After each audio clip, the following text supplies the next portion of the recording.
Olá, amores! Hoje, nós vamos, na unidade 3, trabalhar as vanguardas russas, tá? Lembrando que nós estamos no livro 2.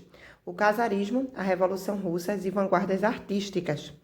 Em 1905, tripulantes do Potemkin, navio de guerra russo, estavam submetidos a condições degradantes de trabalho.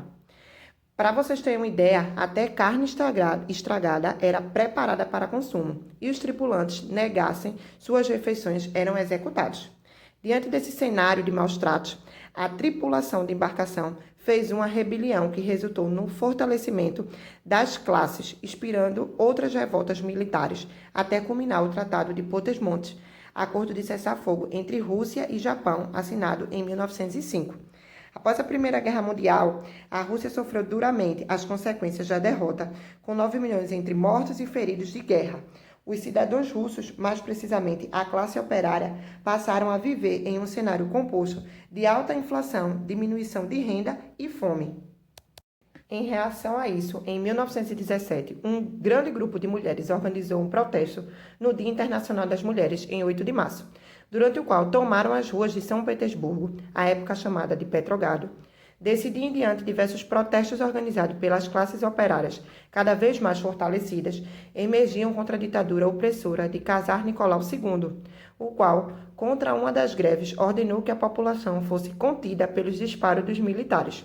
Mesmo que parte dos militares, sobretudo os de patentes mais altas como os soldados, tenha ficado ao lado da classe operária, esse episódio violento culminou na Revolução Russa, na qual forças políticas da oposição tomaram o poder, depuseram e executaram Nicolau II. Vocês sabem que a Revolução Russa aconteceu em 1917 e contou com 2 episódios. O primeiro em março, no qual Nicolau II foi deposto, e o segundo em novembro, em que o partido bolchevique, liderado por Vladimir Lenin, tomou o poder e instaurou o governo socialista soviético. Após ser instaurada a Primeira República Socialista na Rússia, em novembro de 1917, muitos foram os compromissos que o governo russo estabeleceu em relação à sociedade, entre os quais se podem citar o projeto de alfabetização de toda a população, o incentivo às artes, tanto as tradicionais quanto as de vanguardas, e a criação de meios para que elas se popularizassem e atingissem uma grande quantidade de pessoas. É nesse contexto sociopolítico, que já se trazia bastante agitação desde antes da Revolução, jovens artistas passaram a buscar um retorno às origens da arte russa e, ao mesmo tempo, a usufruir da modernidade, da indústria e das máquinas para experimentar novas técnicas que atingissem as camadas sociais mais populares. De todos os movimentos artísticos e correntes estéticas criados no Ocidente, a arte abstrata foi a que mais perdurou ao longo do século XX.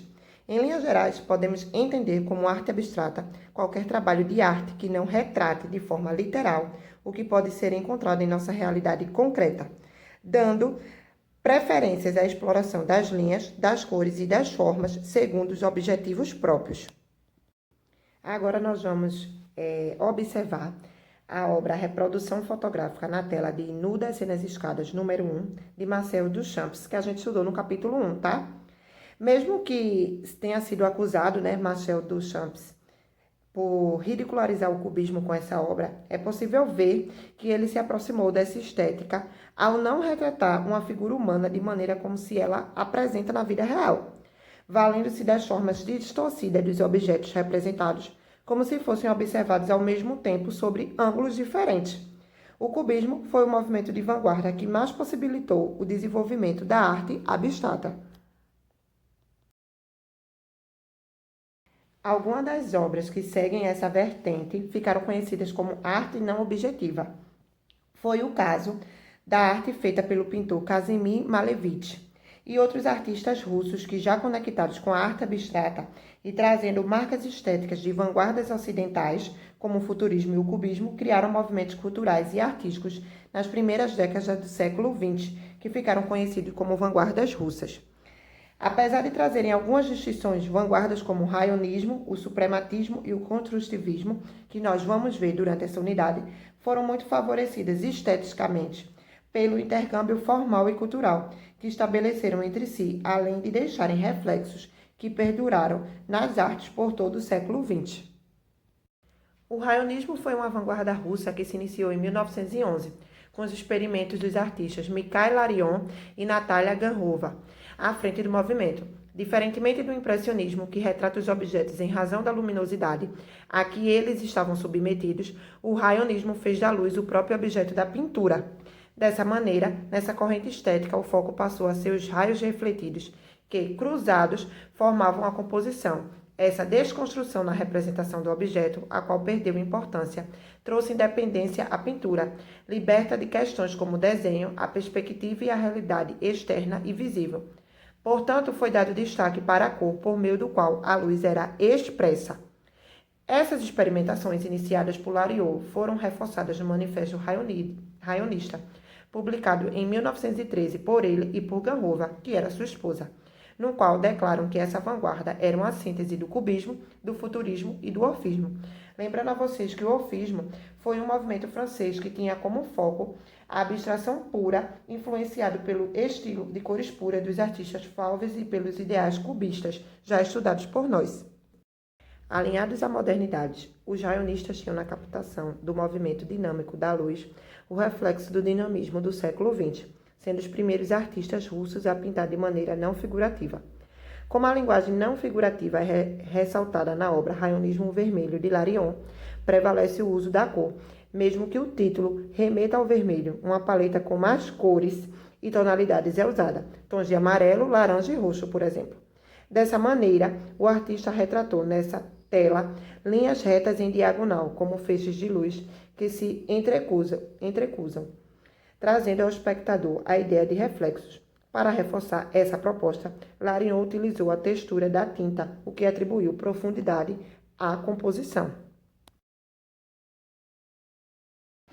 Natalia Ganhova, figurinista e pintora, é considerada uma das principais artistas das vanguardas russas.